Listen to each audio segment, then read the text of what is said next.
open mic ya, di tengah-tengah acara, atau teman-teman tulis di chat ya, nanti bebas ya.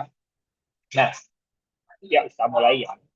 Teman-teman, kenapa sih kok kita itu perlu belajar tentang pengisian SPAJ yang benar berkaitan dengan riwayat kesehatan? Karena kita ini kan di industri asuransi ini kan ujung dari apa yang kita kerjakan, ujung dari apa yang kita eh, lakukan, tentunya kaitan dengan selling ya, kan urusan klaim, benar ya. Nah, salah satu yang menjadi penyebab kenapa kok klaim itu gagal bayar, klaim itu ribet, klaim itu dimintai berbagai macam dokumen, klaim investigasi dan lain sebagainya, tidak lebih tidak kurang alasannya adalah karena mungkin saat di awal ketika kita menginput data-data riwayat kesehatan di SPAJ itu ada yang salah atau kurang atau miss. Nah, di situ letak masalahnya sih.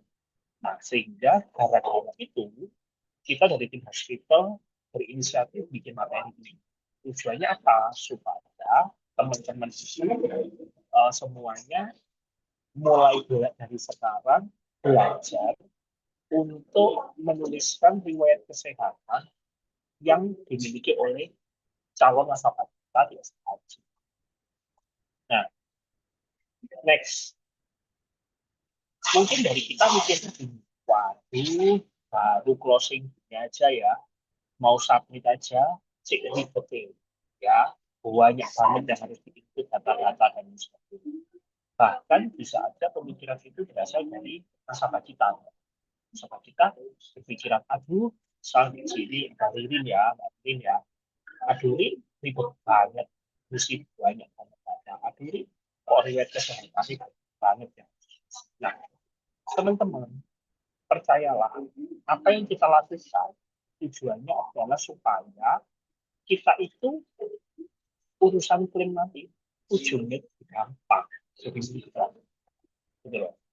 Tapi kalau kita itu tidak pernah belajar atau tidak pernah ngeh ya, atau merasa ribet dan lain sebagainya, dan sehingga ada inisiatif atau pemikiran pribadi ingin menyederhanakan karena nggak mau ribet, nanti pasti ujungnya yang kena kita ya. Nah, makanya di slide ini saya cuma tulis lebih baik ribet di awal daripada bisa ribet, gitu loh. Nah, bahkan saya pun waktu prospek ya pernah ada sampai gini, aduh banyak banget yang kamu, kamu tanya kok C ribet kayak gitu. Aku juga bilang C, O, Pak, lebih baik ribet di awal saat pengajuan daripada ribet di akhir saat pengajuan. Event pun pernah ada klien yang gini, yuk belum apa-apa aja sudah banyak call yang diminta. Aku bayangkan nanti urusan klaim nanti seribet apa. Loh, nggak jawab. Malah dengan aku melakukan seperti ini, nanti tujuannya supaya klaim di akhir itu nggak ribet.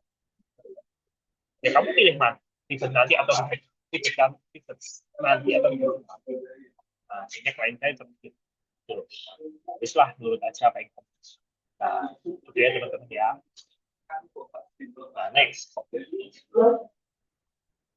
Nah, mungkin ada yang ngomong juga, ih, ini aja nggak bisa, ini aja repot, ribet, kumpul, di aspirasi sekolah, ya, terlalu bertele-tele dan berbagai macam perkataan-perkataan yang tidak berbagai macam perkataan atau pemikiran yang ada di otaknya si agent atau ada di otak atau pemikiran yang nasabah. Teman-teman nggak usah khawatir, nggak usah takut, ya, karena kita itu di sini pengen kerja benar. Setuju ya? Karena kita pengen kerja benar, bukan berarti kerja benar itu harus ribet, enggak. Tinggal di mana pertanyaannya nanti, dari yang ribet, yang kompleks, dari yang kelihatan ribet dan kompleks itu teman-teman menyederhanakan, gitu loh. Itu kan tugasnya kita sebagai agent, ya. Nah, sehingga next pemikiran-pemikiran seperti ini nggak akan ada, teman-teman. Next, please. Nah, nggak akan ada, gitu loh. Kuncinya, klaim aman itu apa? Salah satu dari si riwayat kesehatan di SPAJ itu harus benar, gitu loh. Salah satunya. Ya, kita hari ini nggak bahas soal pengisian SPAJ full ya teman-teman ya, kayak pengisian biodata, ahli waris, kita tidak itu. Ya, tapi kita lebih ke pengisian riwayat kesehatan. Kita fokusnya hari ini di riwayat kesehatan. Ya, jadi penting banget materi hari ini kita belajar. Ya, saya harapkan teman-teman tanya hari ini ya, karena kita open ya. Tapi kalau misal nih jawaban dari kami berdua tidak memuaskan teman-teman atau kita berdua tidak bisa jawab, pasti nanti akan eskalasi. Ya, pasti akan kita terusin. Ya, oke, next. Nah, terus yang ditulis di SPAJ itu apa? Ya, tentunya segala hal yang berkaitan dengan riwayat opname dan riwayat rawat jalan. Ya, jadi yang kaitannya dengan riwayat kesehatan yang harus dicantumkan di SPAJ itu kalau orang nantinya zaman dulu saat apply asuransi itu yang dilaporkan hanya rawat inap doang, bukan loh teman-teman ya. Rawat jalan, periksa-periksa ke dokter, ya itu harus dicantumkan ya. Waduh, kok kayak gitu ya. Nah, terus nanti gimana kalau klienku itu nggak bisa jawab?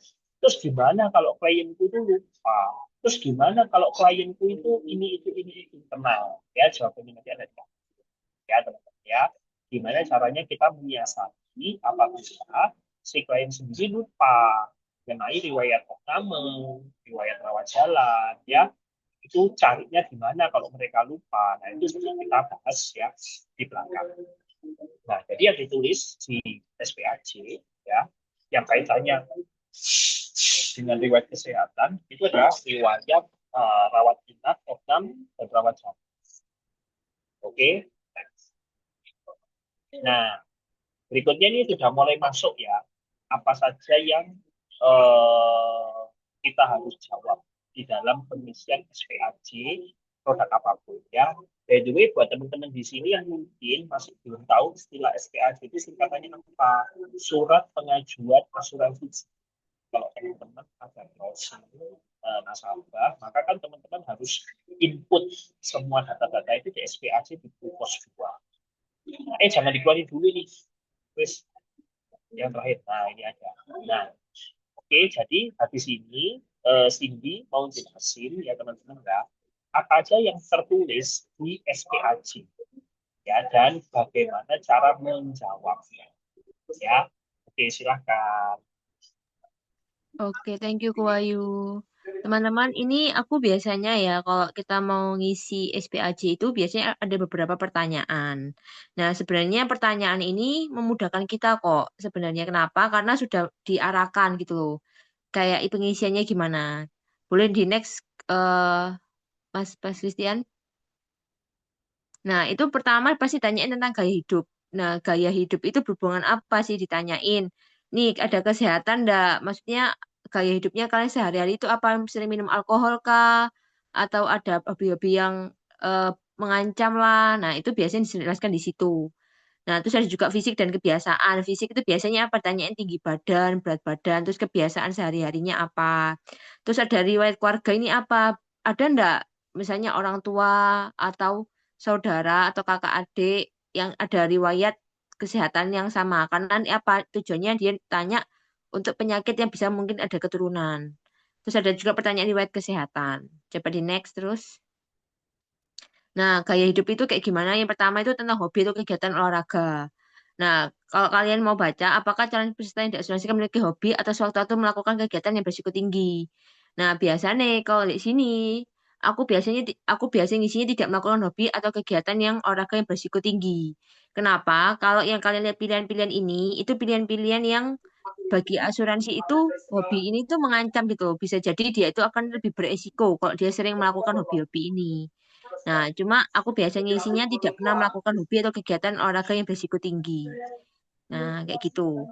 Selanjutnya, Nah, fisik dan kebiasaan, tadi aku bilang ya teman-teman, itu adalah ngisi tentang kayak tinggi badan dan berat badan.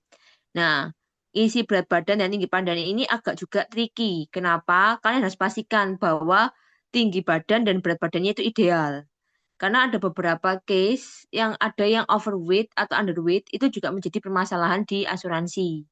Kenapa? Kalau overweight juga resikonya semakin tinggi dong secara penilaian asuransi, underweight juga sama. Penilaiannya juga semakin beresiko. Tapi makanya pastikan kalian ada tabel, bisa cek di Google atau di mana, lihat tabel yang tinggi badan dan berat badan itu ideal enggak sebenarnya nasabahnya ini. Nah, kalau nasabahnya ternyata misalnya contoh enggak ideal, nah kalian tanya dulu, ada enggak sakit penyakit yang ada rawat inap, rawat jalan, terus konsultasi ke dokter di rumah sakit atau IGD. Kalau enggak ada, ini kalian bisa sesuaikan sendiri ya teman-teman. Tapi kalau memang ternyata dia sudah dari riwayat, nah terpaksa mau enggak mau, ini kalian harus isi apa adanya. Karena nanti kalau kalian enggak isi apa adanya, nanti dia disuruh medical, pasti juga ujung-ujungnya akan ketahuan kok. Kayak gini data-data ini. Oke lanjut. Nah, status merokok ini juga penting ya teman-teman. Nah, merokok ini bisa pilih iya atau tidak, tapi kembalikan ke kondisi nasabahnya kalian. Kalau perokoknya pasif, ya kalian harus bilang, nih, kok ini, tapi kembalikan ke nasabah ya teman-teman. Jangan kalian memutuskan sendiri.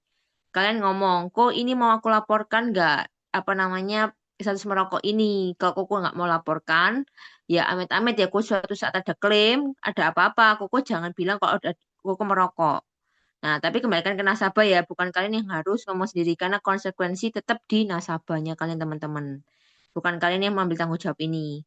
Nah, kenapa ada status merokok dan iya dan tidak? Pertama, status merokok kalau dia merokok otomatis resiko ke depannya itu semakin tinggi.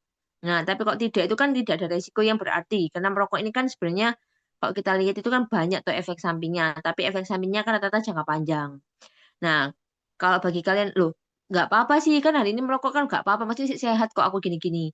Loh, jangan gitu teman-teman, karena iya, nasabah merasa sehat sekarang, tapi kan asuransi itu kan kita mengcovernya jangka panjang loh teman-teman. Jadi kok jangka panjang, nah asuransi itu juga nilainya dia nggak mungkin nilainya saat ini. Iya, saat ini dia memang sehat, tapi bisa jadi kemungkinan 20 tahun lagi, 30 tahun lagi dia bisa ngeklaim, dan itu bisa memberatkan si perusahaan asuransinya ini. Jadi harus hati-hati dengan menulis status merokok ya dan tidak, karena itu juga mempengaruhi di preminya juga, di pembayaran asuransinya dia tiap bulannya. Oke, next. Nah, alkohol teman-teman, ini juga ada juga pertanyaan tentang alkohol. Nah, itu dia asuransi itu pengen tahu sih orang ini tuh ada resiko nggak sih? Maksudnya dia itu sering nggak sih minum-minuman, sering mabuk berat apa enggak? Nah, biasanya aku isinya itu apa? Saya tidak mengonsumsi minuman beralkohol. Nah, ini juga jadi hotel ukur ya teman-teman. Kalau di alkohol, otomatis kan itu juga ibaratnya, sorry, alkohol itu kan juga pengaruh di mana delivernya nasabah. Jadi kalau semakin dia sering minum alkohol, semakin intens, itu biasanya ada penggangguan di liver. Semakin, jadi kayak gini teman-teman, asuransi ini kan kita bukan sebuah yayasan ya, tapi kita sebuah perusahaan asuransi. Jadi asuransi itu memikirkan nih, loh, orang ini beresiko nih, tambah beresiko, otomatis dia akan memikirkan jangka panjang. Jadi kalau teman-teman eh, minum alkohol atau ada rokok, ya kalian harus bilang ke nasabah, kok memang hari ini tidak apa-apa. Tapi asuransi itu mengcovernya jangka panjang loh, kok. Bisa jadi alkohol atau efek samping alkohol dan merokok ini bisa jadi bukan terjadi hari ini, tapi bisa jadi di kemudian hari. Dan otomatis kan asuransi yang harus mengcover kan, kok, yang bertanggung jawab atas dirinya Koko. Nah, ini kamu harus jelaskan teman-teman bahwa ini juga penting gitu loh untuk diisi. Selanjutnya next. Nah, pertanyaan obat-obatan sama ini juga ada ya teman-teman ya. Atau menggunakan obat-obat terlarang atau narkoba tidak aktif lainnya dalam 5 tahun terakhir, aku biasanya isinya tidak kayak gitu. Nah, kembali next, Mas Dian. Itu Nah, terus harus ini, tidak ya, pertanyaan obat-obatan ya. Karena begitu misinya nanti dikeluar. Ini iya kan narkoba. betul. Iyalah, soalnya kan kalau narkoba itu kan sorry ya, teman-teman itu kan berhubungan juga tentang perbuatan melanggar hukum ya toh. Jadi otomatis itu pasti di-decline sama asuransi karena dia juga nggak mau punya nasabah yang beresiko itu sudah kena apa ya istilahnya ya, yang ada ketergantungan sama obat. Itu kan obat terlarang narkoba itu kan bisa menyebabkan ketergantungan tuh teman-teman. Oke, lanjut. Terus ada riwayat keluarga. Nah, ini riwayat keluarga ini, nah ini dia sudah jelasin ya teman-teman. Ada anggota keluarga kandung termasuk ibu atau ayah, adik, kakak laki atau adik perempuan, kakak perempuan yang pernah terdiagnosa sakit-sakit di bawah ini. Nah, kalau kalian isi iya, otomatis dia akan langsung minta medical ini pasti. Tapi kalau kalian nggak isi tidak, ya pasti nggak dimintai. Nah, tapi kembali lagi ke teman-teman ya, kondisi anggota keluarga itu kan ada yang kalau sakit kayak gini-gini kan bukan berarti ada keturunan kan. Bisa jadi karena pola hidup atau karena pola apa namanya pola makannya dia, gaya hidupnya dia sehari-hari bisa juga. Jadi kalau kayak gini pertanyaan kayak gini riwayat keluarga gini, aku biasanya ngisinya enggak kayak gitu. Meskipun kadang oh ya ada nih yang kena sakit ini, bukan berarti bohong ya teman-teman. Tapi kan kayak gini-gini ini tergantung. Lihat dulu penyakitnya ini memang ada keturunan atau bukan penyakit yang dibawa karena pola hidup atau pola makan itu kan bisa. Jadi harus dilihat dulu. Lanjut Mas Tian. Nah, itu juga ada. Langsung ya teman-teman. Ini tidak perlu dibatalkan sih. Oke. Nah, komplikasi ada nggak? Ada radang usus buntu nggak? Ada bunion nggak? Ada pilek flu nggak yang periodenya sangat panjang? Beda kosmetik, perawatan gigi rutin atau radang amandel. Itu juga nentuin ternyata riwayat kesehatannya teman-teman. Oke, next Mas Tian. Nah, ini dia juga tanya genealogis rutin, vaksinasi rutin, episode ya keluhan kulit atau kesleo, kehamilan, vasektomi. Nah, ini juga sama. Nah, kalau misalnya nih kalian mau closing buat anak-anak, biasanya itu atau bayi, itu ditanyai ya teman-teman ya, vaksinasinya itu sudah sesuai dengan usianya belum? Jadi kayak dia sudah vaksinasinya itu sudah apa ya? Sudah sesuai enggak? Sudah rutin enggak dengan sesuai usianya dia itu juga tanyain teman-teman. Kemudian next. Nah, ini apa? Nah, apakah calon peserta diasuransikan pernah atau sedang mengidap kanker, kencing manis, gagal ginjal? Nah, kalau sudah kalian isi iya, otomatis ini pasti di-decline sih teman-teman. Karena penyakit-penyakit di atas ini itu penyakit-penyakit yang kalau kita ngomong itu penyakit yang apa istilahnya kronis lah istilahnya. Jadi bisa kambuh lagi kayak gitu. Kayak kanker gini kan nggak bisa sembuh. Otomatis dia cuma hanya bisa apa namanya bisa hanya nggak aktif tapi kan di suatu saat bisa aktif kembali. Gagal ginjal ini bisa sembuh tapi harus cangkok ginjal kan teman-teman. Diabetes ini juga nggak bisa. Stroke itu bisa tapi bisa juga kambuh lagi. Nah, kalau kalian ngisinya terus kondisi berhubungan dengan jantung itu juga bisa kembali lagi. Nah, aku biasanya isinya tidak. Nah, kalau misalkan kalian ngisi iya, pasti otomatis ini akan di-decline. Kayak gitu. Kemudian next, Mas Tian. Nah, peserta yang diasuransikan atau pernah sedang mengalami gejala yang lebih lanjut, kayak hepatitis, tekanan darah tinggi, gangguan prostat, peningkatan lemak darah, dan gangguan tiroid. Aku biasanya kayak gini, tanya dulu ya teman-teman. Maksudnya, punya tekanan darah tingginya itu berapa? Berapa per berapa? Dan sering minum obat enggak? Nah, kalau kayak gini-gini ini kalau ada ngomong aja iya, tapi kalau nggak ada ya ngomong enggak. Atau enggak kan kalau aku biasanya ngomong di sini tidak, tapi nanti aku jelasin di SPAJ-nya, sorry, di amandemennya. Nah, kayak gitu. Next, teman-teman. Oke. Terus, ada enggak kondisi saya konsultin dengan berikut ini? Nah, ini kayak dia tanya nih, ada enggak masuk kerja itu lebih dari 1 minggu, menjalani pengobatan, perawatan, berlanjutan 2 minggu, atau fasilitas kesehatan di care, terus disarankan dianjurkan untuk melakukan perawatan konsultasi lanjut, mendapatkan nasihat medis, dokter umum, dan spesialis. Nanti di sini ditanyain, kalian itu sering ada enggak kontrol rutin ke dokter atau minum obat. Nah, kalau ada ya terus aja iya, terus biasanya sebutin aja apa yang kalian minum. Tapi kalau misalnya kalian di sini bingung, terus aja enggak, tapi jelasin lagi di amandemennya dijelasin lagi. Kayak gitu. Kalau aku tipenya gitu ya teman-teman ya. Aku terus enggak, tapi nanti aku jelaskan di amandemen kalau misalnya memang ada. Lanjut, next. Nah, ini catatan terakhir, apakah calon peserta diasuransikan pernah atau sudah mengalami gangguan berikut ini, demam berdarah, tipes, kalau sama buah sebabkan amabel dan malaria.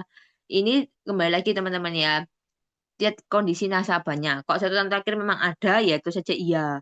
Tapi kok ternyata udah lebih dari 1 tahun, ya kalian harus jelasin itu, ini terus saja enggak, tapi dijelaskan di amandemen. Kayak gitu ya teman-teman. Lanjut next.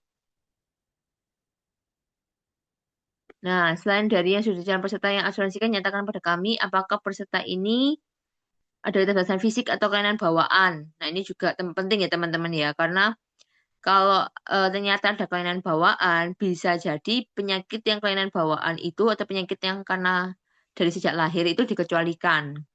Seperti kebutaan, ketulian, layu cerebral, gangguan mental, sindrom Down. Ya ini juga termasuk ya teman-teman. Jadi kalau ada keterbatasan fisik atau kelainan bawaan, itu juga pengaruh di polisnya. Jadi bisa jadi kelainan bawaan ini nggak bisa di-cover oleh asuransi. Oke teman-teman. Nah kalau memang nggak ada, ya itu saja tidak. Lanjut, Mas Tian. Oke, selain yang disebutkan peserta yang diasuransikan nyata menurut kami, apakah yang diasuransi pernah atau sudah mengalami tanda atau gejala apapun termasuk penurunan berat badan yang tidak ketahui penyebabnya, di mana yang peserta yang diasuransikan belum mencari atau mendapat nasihat medis terkait kondisi tersebut. Nah, ini dia tanya nih, ada enggak kalau penurunan berat badan yang tidak diketahui penyebabnya? Misalnya tiba-tiba turun berat badan, bukan karena diet loh teman-teman ya. Tapi tiba-tiba dia turun berat badan karena apa? Karena misalnya dia ada kena sakit. Biasanya kalau aku tahu nih diabetes. Tiba dia aslinya gemuk, tiba-tiba turun berat badan. Itu biasanya karena diabetes. Nah, tapi dia belum periksa ke dokter. Nah, kayak gini-gini yang ditanyakan. Kenapa? Tadi kan aku bilang lagi teman-teman ya, kalau overweight dan underweight, ini underweight kan teman-teman anggapannya. Nah, itu ditanya dulu penyebabnya dia bisa underweight itu kenapa. Kalau karena diet kan ya berarti kan memang sudah disengaja kan, bukan tidak diketahui penyebabnya. Tapi kalau underweight dan itu dia dari berat badannya turun drastis kayak gitu itu, nah itu perlu ditanya kenapa. Nah, kalau enggak ada, ya bilang aja enggak. Ya, terus kalau misalnya iya, nah kalian harus jelasin ini. Jelasinnya ini bisa langsung di amandemen. Oh iya, saya ada penurunan berat badan dikarenakan ini. Kayak gitu, teman-teman. Lanjut. Nah, ini saya sudah jelaskan. Heeh, sedang mengambil kesehatan tertentu, laboratorium radiologi, dialami untuk tujuan medical check up maupun untuk tujuan memenuhi anjuran dokter dengan hasil pemeriksaan kesehatan abnormal atau calon peserta yang diasuransikan pernah atau sedang dianjurkan sedang menunggu hasil pemeriksaan kesehatan tertentu selainnya pengajuan asuransi ini. Calon peserta yang diasuransikan pernah dan atau sedang mengalami keluhan atau diagnosis suatu penyakit atau dokter atau pernah dan sedang sedang menjalani pengobatan. Nah, ini ibaratnya Prudensial itu pengen tahu. Nah, kamu itu ada nggak sih hasil lab itu yang abnormal? Dan apa kamu itu dianjurkan untuk kesehatan, minum mengalami diagnosa atau penyakit oleh dokter? Nah, untuk sedang menjalani pengobatan enggak? Nah, kalau enggak ada, ya ngomong aja enggak. Tapi kalau ada, nah kalian harus jelasin ini, diagnosanya itu apa? Nah, labnya itu hasilnya apa? Kok bisa dilampirkan ya teman-teman hasil labnya yang terakhir. Terus sama pengajuan asuransi yang ada keluhan apa, diagnosa apa itu disampaikan di amandemen. Terus jalani pengobatan apa, misalnya aku minum obat apa, itu dijelaskan juga. Next, Mas Dian, lanjut. Nah, pertanyaannya tadi kan banyak tuh pertanyaan nih, harus inget diagnosanya apa, minum obat apa. Nah, kalau misalnya lupa semua gimana? Nah, kalau lupa semua, kan harus minta data tersebut itu di rumah sakit atau klinik rumah sakit yang bersangkutan. Nah, di next Mas Dian. Nah, alurnya gimana permintaan data rumah sakit? Pertama, pasti diminta KTP sama akta lahirnya pasien ya, teman-teman, bukan agennya, tapi pasiennya. Nah, terus kalian kontak nih ke bagian rekam medis rumah sakit, bisa by telepon, bisa juga by WA. Nah, terus ngisi form rumah sakit. Nah, ngisi form rumah sakit ini intinya form rumah sakit itu ngirimin form tentang pelepasan dokumen atau pernyataan kuasa untuk melepas hak pasien untuk diungkapkan datanya. Nah, itu juga. Terus, setelah itu, kalian bisa mengembalikan form rumah sakit itu serta dokumen lainnya, seperti KTP, akta lahir pasien, atau KTP-nya agent. Kalau misalnya, ini yang ngambil adalah agentnya loh ya. Kalau pasiennya langsung, ya pasiennya langsung yang datang ke rumah sakit. Nah, tapi kalau agentnya yang ngambil, otomatis pasti rumah sakit minta, oh siapa yang ngambil? Oh, saya si agentnya. Ya, pasti dia mintain kayak KTP-nya si agentnya itu. Tapi juga ada beberapa kayak rumah sakit itu dia ngisi form. Nah, terus kamu nggak usah ngambil form rumah sakit itu, tapi cuma hanya via foto, jadi via WA aja. Jadi nggak sampai harus ke rumah sakitnya itu juga ada beberapa rumah sakit yang kayak gitu. Nah, terus cek dokumen di rumah sakit ya harus bermaterai atau enggak. Nah, terus surat kuasa dari klien ke agent harus bermaterai. Kebijakan biaya permintaan data rumah sakit tergantung rumah sakit masing-masing. Ada yang kena biaya, ada yang gratis. Jadi nggak mesti kita kena biaya. Nah, itu bisa juga gratis, bisa juga ada biayanya. Nah, oke lanjut. Nah, setelah data rumah sakit diperoleh, kalian udah ngecek kan semuanya udah lengkap. Nah, kalian tinggal submit ke Prudential. Nah, submitnya itu via apa? Ya, kalau misalnya kalian submit data-data yang kesehatan itu bisa via dari kantor. Atau enggak kalau misalnya sekarang bisa enggak? Ya, aku enggak tahu. Wahyu bisa enggak sekarang kalau kita misalnya submit data itu secara online? Bisa, data saya online mungkin data dari rumah sakit bisa dimasukkan ke dokumen susulan. Nah, itu bisa teman-teman. Berarti lewat Proofforce ya, lewat Proofforce ya, gue ya. Propose. Nah, kalau ada Proofforce itu bisa teman-teman juga bisa. Jadi nggak kalian foto-foto terus tinggal kalian masukkan dalam dokumen susulan. Itu juga bisa. Oke, lanjut. Bagaimana jika data sudah diretensi? Nah, pertanyaannya tidak perlu dilaporkan karena riwayat sudah retensi. Retensi itu apa, teman-teman? Jadi, data di rumah sakit itu sudah dihapuskan atau dilenyapkan. Jadi, sudah tidak ada datanya di rumah sakit itu. Nah, tapi tergantung ya, teman-teman. Ini harus tanyakan dulu ke pihak rumah sakitnya. Karena retensi setiap rumah sakit itu beda-beda. Ada yang 5 tahun, ada yang 10 tahun. Jadi, kalian pastikan dulu. Oh iya, data pasien, sorry, data atas nama ini ada enggak di rumah sakit ini misalnya. Ternyata bilang, oh sudah enggak ada Kak, sudah retensi, sudah 5 tahun yang lalu. Nah, itu enggak apa-apa teman-teman, tidak perlu dilaporkan karena riwayat sudah retensi. Tapi kalau data itu masih ada teman-teman, nah ini kan harus wajib laporkan. Karena apa? Bisa jadi masalah di kemudian hari saat dia klaim. Kayak gitu ya teman-teman. Jadi misalnya nih, dia ngeklaimnya misalnya DB. Ternyata dia punya data di rumah sakit itu, misalnya contoh pernah periksa, katakan miom atau apa, itu bisa jadi dipertanyakan sama asuransi. Jadi bisa jadi itu di apa ya kalau nggak salah di reimburse. Jadi ibaratnya harusnya cashless jadi reimburse karena ada data yang ditemukan. Nah, itu juga bisa jadi kita tuh kayak sebagai nasabah, sebagai agent itu kan kayak merasa, loh ini kok ada data yang ditemu, no ya, padahal kan aku udah lapor semua. Nah, makanya kenapa kita harus pastikan data ini benar-benar ada atau enggak di rumah sakit itu. Karena bahaya kalau misalnya data itu sampai ada dan itu bisa menyebabkan saat dia klaim jadi masalah di kemudian hari. Kayak gitu, teman-teman. Lanjut. Nah, sampai sini sih ada yang mau tanya, no, enggak? Atau ada yang mau tambah, no, dengan Kuayu? Aku ada mau nambahin. Terus balik lagi ke slide yang halaman apa? Tadi itu juga badan tuh. Loh, sih aku lupa ya. Itu pos 2 itu Hmm, nggak ada tulisannya yang riwayat di bawah 5 tahun, apa lebih dari 5 tahun nggak usah dilaporkan. Tapi nggak ada. gak Apa tuh ono yang kok. kesingsal? Nggak ada ya sekarang. Ya, bagus So, lah. aku enggak ada deh. Sini data 5 tahun ikut Ya, ah. bagus lah kayak gitu. Itu blunder ya. Next, next, please. Next, next, next. Oke, terus stop, stop. Sebelum itu. Sebelumnya. Rasanya sing kelewatan itu sing 6 bulan itu loh, kok. Sing 6 bulan apa pernah Sebelumnya. apa ya? Di luar Indonesia tuh itu Oh lagi. iya, ini nggak ada. Itu Heeh. tapi like kesehatan itu di mana aku closing soalnya True Heritage. Jadi Oh, kayak oke. pertanyaan itu memang ada di kesehatan. Oke, sebelumnya kalau beli asuransi kesehatan. Oh iya Sebelum benar. ini, Chris. Kalau itu kan cuma sekali ke klimis mari. Oke, stop. Nah, teman-teman, jadi kebetulan ini tadi malam kan tak screenshot berdasarkan Provos yang apa closing yang terakhir yang saya submit tadi malam. Nah, kebetulan tadi malam saya kan closing to heritage, gitu, bukan produk asuransi kesehatan. Nah, kalau produk asuransi kesehatan itu ada tambahan pertanyaan biasanya, benar ya sih? Yang pertama pertanyaan kalau apakah nasabah akan tinggal berturut-turut lebih dari 6 bulan. Nah, karena tahu Benar. sendiri kan produk asuransi kesehatan, Pruwe, atau punya sebelum-sebelumnya, kalau nasabah itu stay di luar negeri lebih dari 6 bulan berturut, maka manfaat hospital ini akan gugur dengan sendirinya. Artinya nggak kesatu. Nah, itu ada pertanyaan itu yang di sini tidak ada. Terus yang kedua adalah pertanyaan mengenai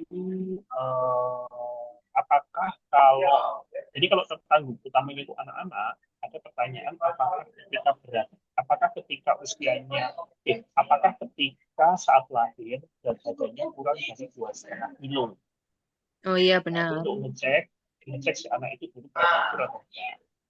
Nah, terus kalau kliennya ini perempuan, kan klien saya laki-laki ya, kliennya perempuan, itu ada tambah pertanyaan, apakah kondisi saat ini sedang hamil? Oh iya benar. Iya Nah, aku. di sini ada Betul tuh. pertanyaan ini yang kebetulan nggak ada. Karena saya Mm-mm. screenshot materi ini, saya tadi malam ambil ketika saya closing produk asuransi jiwa. Nah, jadi nggak ada pertanyaan.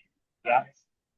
Nah, saya mau nambah aja yang di slide ini yang gambar paling kanan.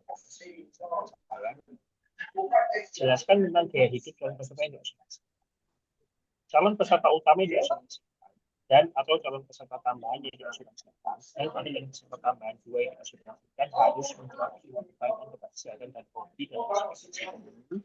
Dan dalam pernyataan pribadi untuk kesehatan yang diajukan oleh pengelola atau kesehatan secara lengkap dan jujur. Ketidaklengkapan dalam penulisan dokter kesehatan dan hobi dapat mengakibatkan berubahnya keputusan underwriting, seleksi risiko, dan atau pembatalan polis yang sudah diterbitkan. Ya, jadi sekali lagi materi hari ini training penting banget karena efeknya sangat panjang. Ini cuma si nasabah dan agent ada ketidakjujuran dalam pengisian ini terlepas dari mungkin jujur atau mungkin jujur tapi nasabah lupa, maka akan berdampak berubahnya keputusan seleksi. Bahkan efek jeleknya, polis akan dibatalkan Betul. oleh British. Nah, jadi, kalau kalian mungkin mempertanyakan atau dapat klien yang apakah kecewa dengan British karena polisnya ditutup sepihak, bisa saja kena kasus seperti itu. Mm. Ya, apabila calon pemegang polis ingin menambahkan informasi yang belum dituliskan di SPACD, mohon menuliskannya pada surat pernyataan atau amandemen untuk SPAC atau SPACP atau pengajuan dari polis dan dilampirkan bersama SPACP. Ya, catatan dilengkapi oleh orang tua apabila calon peserta utama diasuransikan bisa dibawa. Jadi, pertanyaan tadi yang dibahas sama Cindy dan gimana cara menjawabnya kan? Kalau teman-teman itu bingung cara ngisi, takut salah, takut menebak dan lain sebagainya, riwayat tadi ditulisnya di halaman di Provos. Di Provos ini kalau kalian closing setelah pernyataan riwayat kesehatan, ya ada halaman tertentu yaitu halaman yang menyebutkan tentang AMN. Nah, disitulah ibaratnya Anda mengarah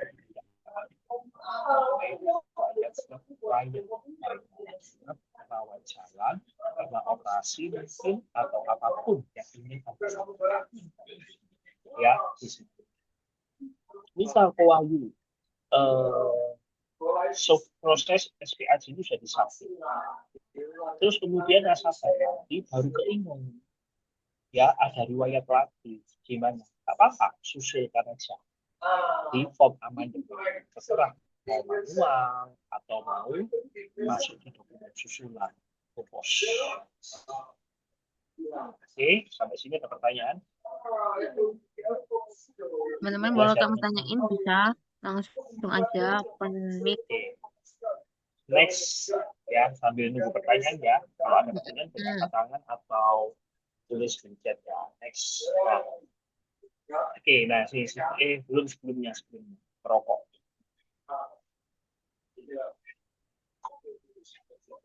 Nah, merokok ini sejauh apa sih pewangi pentingnya? Gitu ya. Merokok ini penting. Kalau misalkan klien Anda itu memang merokoknya adalah merokok berat, ya saran saya bisa. Apalagi ada produk-produk Indonesia itu yang kalau merokok dan merokok itu preminya beda. Ketika kita tahu merokok itu programmingnya beda, pasti kita langsung berpikiran bahwa apa? Bahwa ternyata status merokok itu sangat penting dan berpengaruh. Ya, oke, next. Kemudian pertanyaan soal alkohol. Nah, kalau saya biasanya gimana? Ya namanya orang yang saya ngomongin orang non muslim ya. Kalau muslim mah ya pastinya kan nggak boleh minum alkohol ya. Tapi kan ya kalau ya minum alkohol ya I don't know ya. Saya ngomongnya yang memang alkohol itu culture ya. Kan ada orang yang minum alkohol. Nah, teman-teman boleh tanya kalau mereka misalkan minum alkohol. Kalau minumnya itu cuma any moment kayak birthday, kayak wedding, ya. Ya soal saya sih nggak bisa ditulis, ya, bisa mengkonsumsi. Tapi kalau ternyata dia itu alkohol itu like habit, alkohol like everyday must drink, minum air putih, ya tulis. Ya cuma efeknya kayak gitu sendiri, mungkin ada perbedaannya di proposal. Seperti pengecekan liver fungsi hati, ya. SPOT, SPPT, dan lain sebagainya. Nah, jadi otomatis segala hal yang ini teman-teman harus tahu ya, menganalisa pola berpikir, jalan berpikirnya itu harus paham. Jadi catatan riwayat kesehatan ini, ya, ketika Anda menulis, pasti langsung di otak kita berpikir bahwa pengajuan ini pasti klinis, ya, pasti bisa jadi keputusannya kalau Anda apa karena standar, karena pengecualian, karena statement, dan ditunda pengajuannya, dipospon atau bila ditolak. Nah, tapi fakta-fakta itu ya sekali lagi. Jadi di sini saya sama Cindy itu sharing bukan berarti kita di sini pengen uh, mempersulit tenaga kerja, bukan. Tapi sekali lagi kita pengen di sini kerjanya itu pengen apa? Pengen tidurnya itu nyenyak, ya. Nah, kalau tidurnya nggak nyenyak, gara-gara klaim, benar-benar itu bikin moodnya itu berantakan. Jadi kelas materi itu ingin ngajak itu supaya kita itu kerjanya, ya. Oke, next.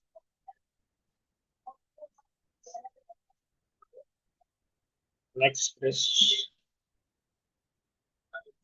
Oke, next. Kalau ini nggak bahas tadi, udah tambah ya. Terus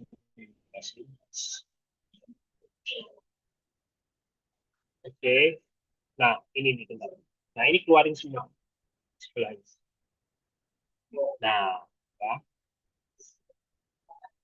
Jelaskan hal tentang riwayat kesehatan terhadap yang diasumsikan dan kesalahan yang diasumsikan tidak perlu memberitahukan kondisi berikut untuk melakukan penyertaan kesehatan selanjutnya apabila calon peserta yang diasumsikan telah sembuh total tanpa timbul komplikasi. Nah, teman-teman, tak pakai pelan ya. Jelaskan hal tentang riwayat kesehatan calon peserta yang diasumsikan. Calon peserta yang diasumsikan tidak perlu memberitahukan kondisi berikut untuk pernyataan kesehatan selanjutnya apabila calon peserta yang diasumsikan telah sembuh total tanpa timbul komplikasi seperti usus buntu, bunian, pilek, flu, bedah kosmetik, gigi, kandung, pemeriksaan ginekolog, vaksin,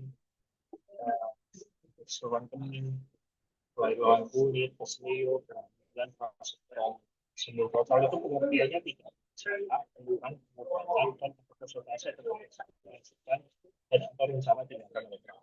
Ya, meskipun ini ditulis seperti ini, kalau calon klien Anda pernah mengalami saran saya, tetap ditulis. Ya, itu saran saya. Kalau masing-masing. Ya, kalau saya mewajibkan tim saya menulis bagian khusus buntu, cuma operasi pemanggil, cuma pemeriksaan flu, ke dokter karena tipes, ke dokter karena harus, ya. Kenapa? Karena balik lagi saya pengen tidurnya ya. saya jadi leader ya pengen tim saya ya tidak meribeti saya waktu klaim nasabah. Terus saya mewanti harus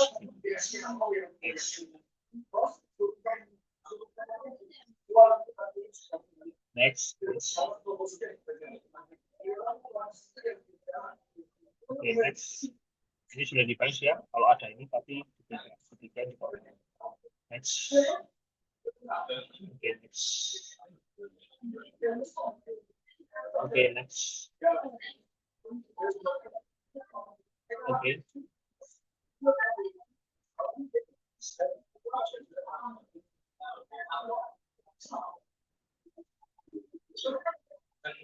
Next ya.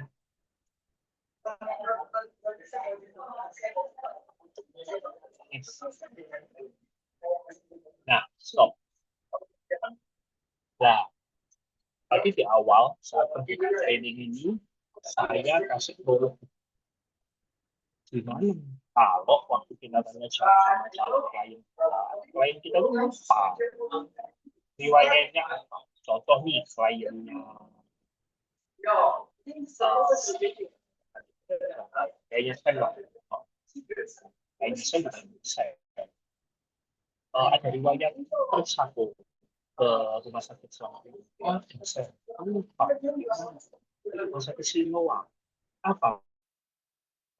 Ada lupa.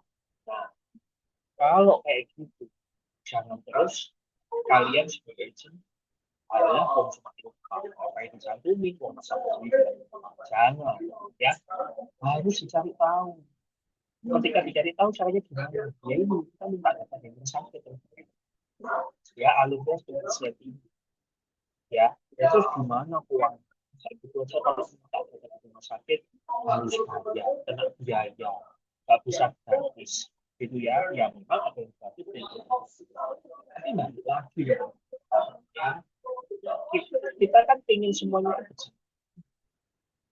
Gitu loh saat ya terserah ketika harus keluarin biaya untuk urus ini dan itu duitnya ke klien enggak ya silakan gimana cara ngomongnya ya kan itu sendiri kan tapi kalau saya enggak pakai itu semua karena saya nganggapnya kan itu bisnis kita dan itu sebagai salah satu bentuk fasilitas yang saya kasih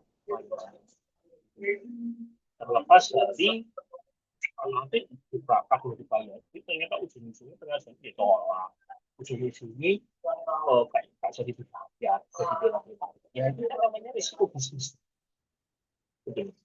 Ya kalau saya sih pola pikir mindset saya karena apa ya balik lagi ini kepentingannya sama juga gitu untuk kepentingan kita sebagai agent. Nah kan kita ya pengen semuanya nyaman dan aman ya. Jadi itu yang harus kita ada poin nomor 2 surat kuasa dari klien ke agent harus berbagai maksudnya apa agent nasabah suruh ngurus ini di rumah sakit pasti nggak mau ya dong pasti akan mikirnya ribet dong terus kan yang ngelakuin kita nah kalau yang ngelakuin kita kan yang ngelakuin kita makanya itu fungsi surat kuasa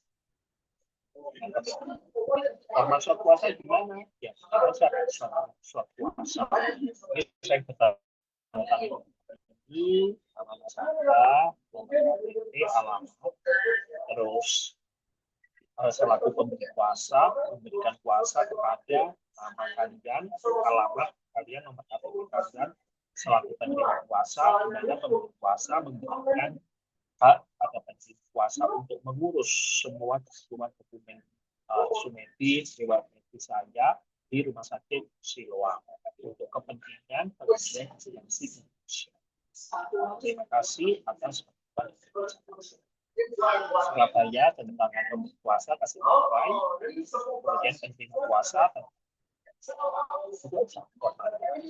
surat kuasa belum tulis tangan atau wajib ketik bebas ya mau ditulis tangan atau ketik aku seneng ketik ya aku sudah punya format ya gantinya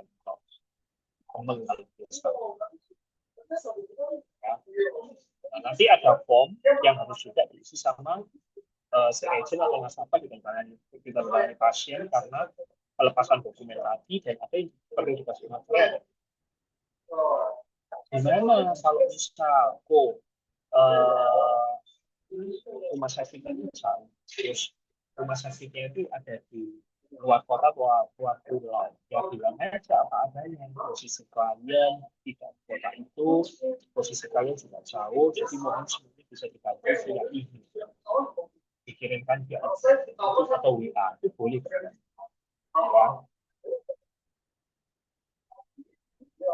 Saya pun teman-teman kadang-kadang kalau klien saya itu kondisinya lagi dia memang tinggal di Jakarta, saya tinggal di Surabaya. Saya memang ketika itu merepotin saya. Jadi semua tidak urus. Saya akhirnya rumah sakit lagi. Pak tolong diambil ya di rumah sakit ya. Saya langsung berpura-pura tidak kena rumah sakit. Nggak bisa. Klien saya sekarang sudah tinggal di Jakarta. Ya, dan saya izinnya di Surabaya. Jadi mohon bisa dibantu semuanya via online. Ya, dan kabar baiknya untuk musuh medis riwayat medis, kan ini bukan tujuannya untuk klaim kan, tapi untuk pengajuan, kelengkapan dokumen pengajuan kan. Itu tidak harus asli. Jadi dikirim via email, dikirim via email, misal yang print, kirim ke Prudential, bisa. Ya. Oke, next.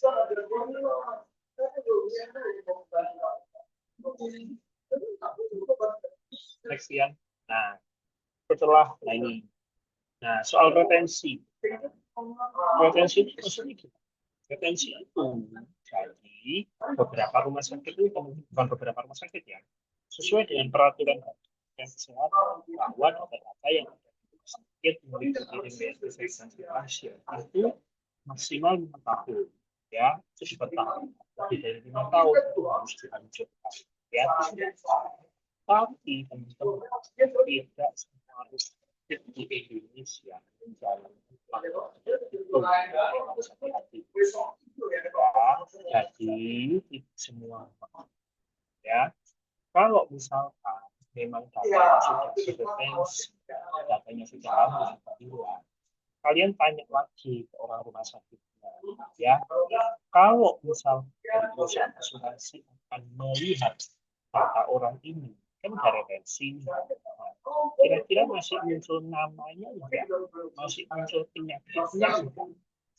Nah, ada beberapa rumah sakit yang memang sudah dihilangkan 100%. Dicari namanya saja, dicari penyakitnya, itu dicari namanya atau penyakitnya nggak ada. Ya, atau ada rumah sakit itu yang namanya masih ada, penyakitnya apa? Penyakitnya masih ada, namanya masih ada, kapan di situ masih ada, penyakit kapan sih nggak ada, namanya ada, penyakitnya ada, terus kemudian tahunnya ada, tapi data-datanya semua sudah dihilangkan. Nah, itu yang harus ada. Ya, saya waktu itu komen sama salah satu rumah sakit ya. Eh, tahu rumah sakit Premier Surabaya. Itu datanya mereka itu kan info ke saya retensi 5 tahun. Kemudian ditanya, yo kalau datamu itu retensi 5 tahun, bilang gitu. Nanti misalkan dari Prudential minta dari tempatmu itu ngeluarin datanya itu yang akan retensi itu kayak gimana? Ya keluar namanya apa? Namanya doang. Enggak, keluar tahunnya sih. Oh, cuma nama sama tahunnya. Enggak, Pak. Keluar penyakitnya juga. Iya, tak satu. Ya, itu namanya nggak dideteksi, Bu. Aku bilang, wah, sesuatu gitu. Ya, jadi memang kita harus menjadi sendiri ya. Sama beberapa rumah sakit. Kita sebagai karena balik lagi ini kepentingan jangka panjang ya. Kita sih kebaikan nasabah. Oke, ada pertanyaan?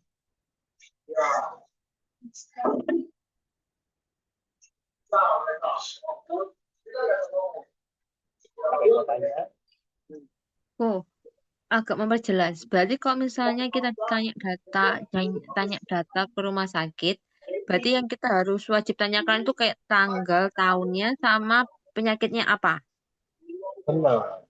Benar ya, kok dua itu ya. Tanggal, tahun, sama penyakitnya apa. Kok misalnya ada data di rumah sakit, itu ya, Bu ya. Betul. Oke, thank you Ko. Sama. Berarti teman-teman yang mau tanya. Jadi ketika sudah selesai belajar training ini harapannya apa? Misi pengajuan SPAJ harus lebih baik ya, lebih baik dalam artian riwayat kesehatannya kalau kalian cek di kalau keduanya itu yang serius dan sekedar closing.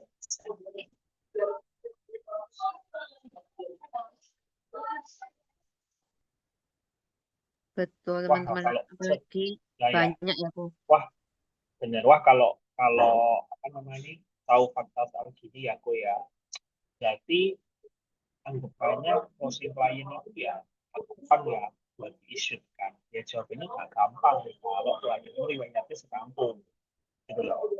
Tapi kalau mereka sudah nggak ada riwayat ya bakal cepet isutnya gitu. Tapi kan berapa banding berapa oh, ya balik lagi teman-teman ya, kita di sini kerja itu ujung-ujungnya apa sih selain materi gitu loh. Kan kita juga di sini kerja itu supaya hubungannya baik di sekolah. Materi kan bisa dicari, tapi kan ketenangannya bisa dicari. Kayak saya pernah tahu sendiri kasus kismu sendiri ya sih ya, yang Boleh kismu Ko. itu permintaannya banyak, kismu ya yang kamu nggak salah pernah closing permintaannya banyak terus akhirnya ke decline gitu-gitu kan ya. Saya pernah jadi dari Cindy ya teman-teman ya.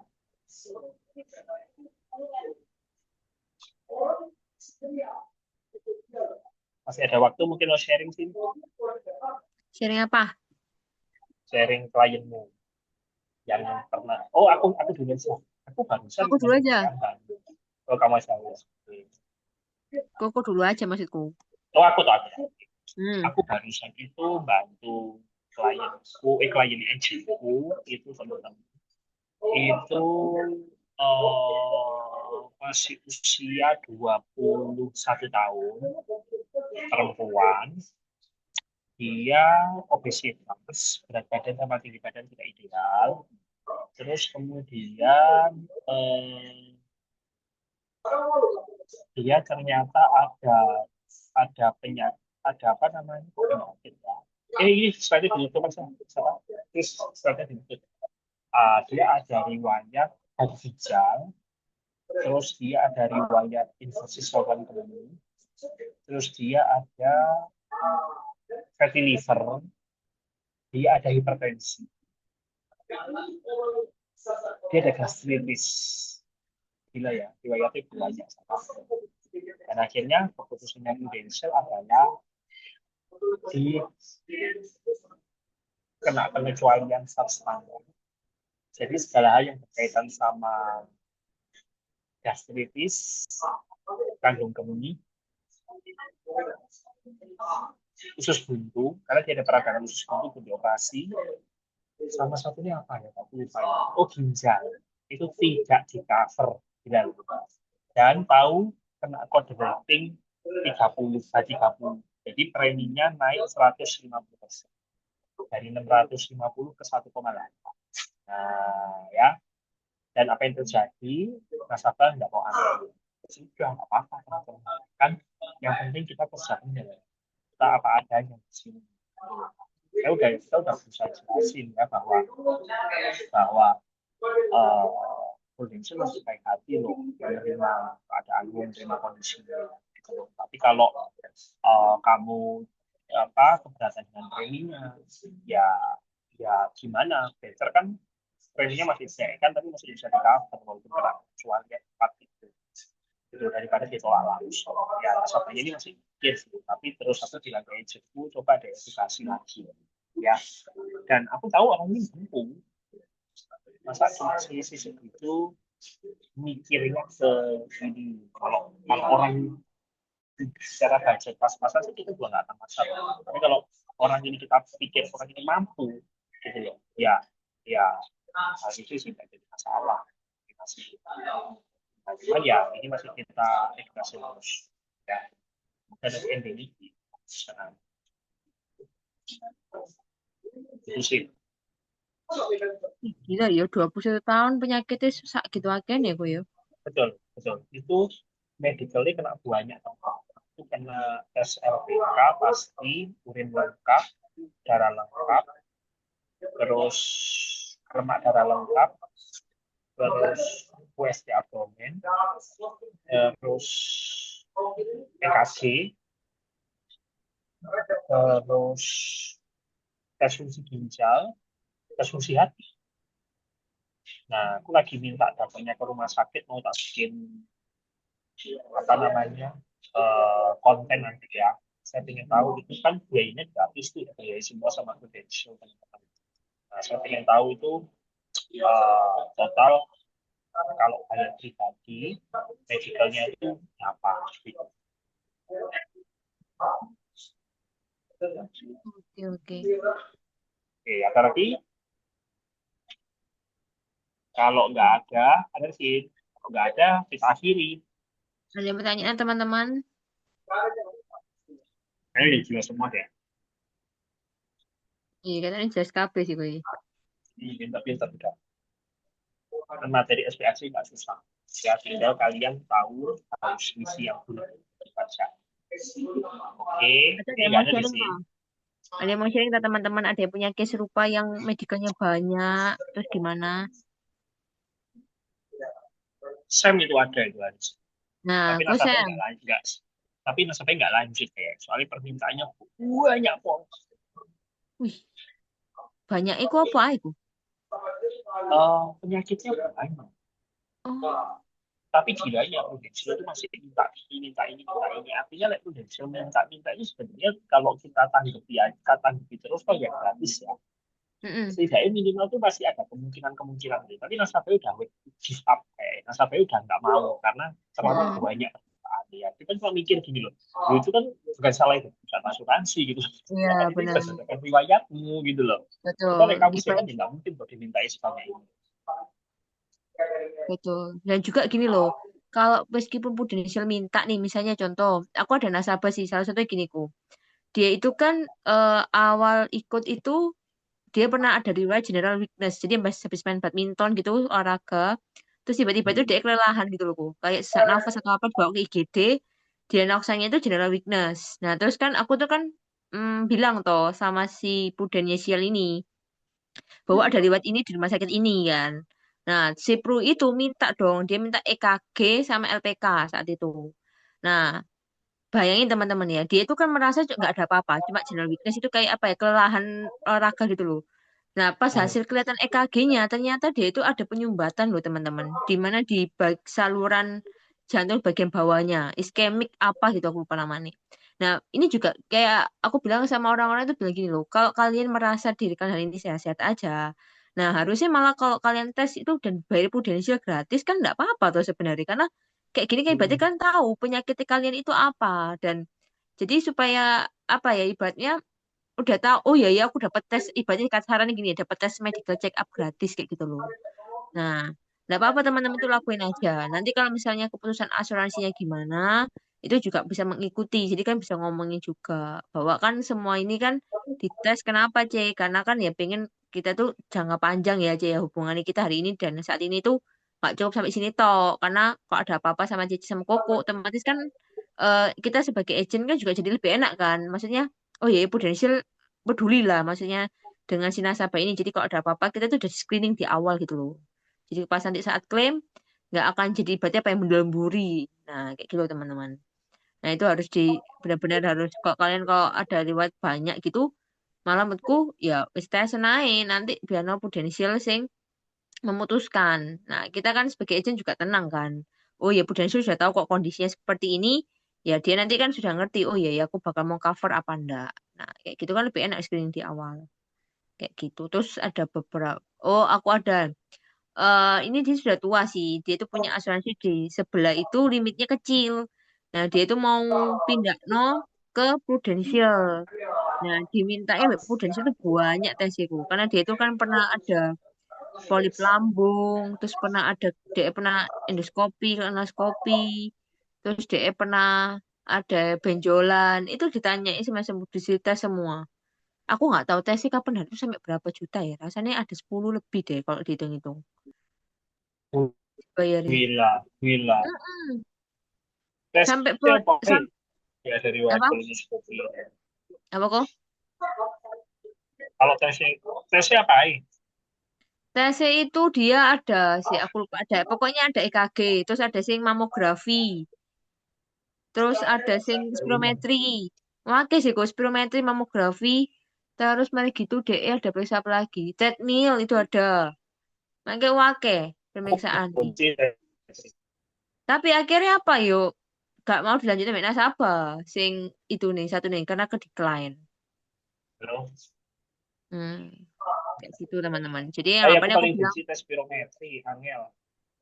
nah ya itu wis kayak gitu-gitu. Kapan hari itu ya pernah ada sing kena apa namanya kok kena apa sih yang di lehernya apa tiroid ya? Nah tiroid itu kan Tiroid, tiroid. hipo ada hiper tau kok. Itu juga dites itu dimintai Bener. tes toraks lah, terus dimintai spirometri, terus dimintai foto lainnya semua sama ya wis dilakukan aja. Kok kemarin itu sing terakhir tuh 2 Gila juta ya. lebih. Bener, bener. Nah, Tes soal tiroid itu mahal. Nasabahku hmm, tes koyok tes ambil darah loh. nah T1, T opo gitu loh. Nggak paham. Aku akhirnya tes, nasabahku dipospon. Bukan. TSH, nah itu, nasabahku dipospon. hmm. Makanya teman-teman terus kan bagusnya apa sih kalian ya meskipun katakan ya kita enggak bukannya kita ngambil cuannya di Prudential ya. Maksudnya dengan kalian tes itu kalian bisa tahu dan kalian bisa minta loh hasilnya tapi enggak sing asli loh yang kopian. Jadi kan Tol kalian bisa kopi. tahu gitu loh. Aku tuh sakitnya apa gini-gini. Jadi sebenarnya kalau aku bilang ya mending kok bisa kok tes ya tes aja kan juga lebih aman kan gitu. Ada yang pertanyaan teman-teman?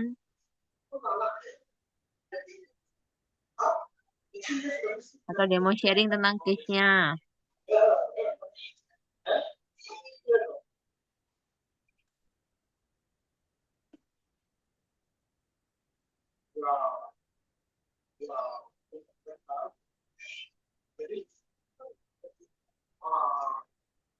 Oke, kayak sudah deh. Sin. Kayaknya udah ya. Oh, oke. Kalau Oke, nggak ada, thank terakhir biar you. ditutup sama Cindy ya. Doa. Sin atau ditutup. Oke, terima kasih Kak Wahyu. Oke, kita semua teman-teman kita tutup dalam doa ya. Doakan aku pimpin secara Kristiani, yang lainnya bisa ngikuti sesuai dengan kepercayaan masing-masing. Ya Tuhan, terima kasih ya Tuhan atas training pagi hari ini ya Tuhan, siang hari ini ya Tuhan. Terima kasih kau sudah memberkati training ini. Semoga training ini bukan berakhir dengan sia-sia, tapi bisa kami pakai ilmunya, kami pakai pengetahuan kami untuk dalam menjalani bisnis di Prudential ini ya Tuhan. Berkatilah kami ya Tuhan, yang juga akan melanjutkan aktivitas kami selanjutnya dan yang ada yang kami di jalan atau maupun dimanapun kami lindungi dan jagalah kami ya Tuhan. Berkatilah apa yang kami kerjakan ini ya Tuhan, biarlah semua itu untuk memuliakan namamu ya Tuhan. Di dalam nama Tuhan Yesus, haleluya, amin. Terima kasih ya teman-teman. Thank you, teman-teman. Thank you, Sin. Thank you, Thank you, Ko Chris. Wahyu. Thank you, Bastian. Ya, C, iya kok. Sama-sama.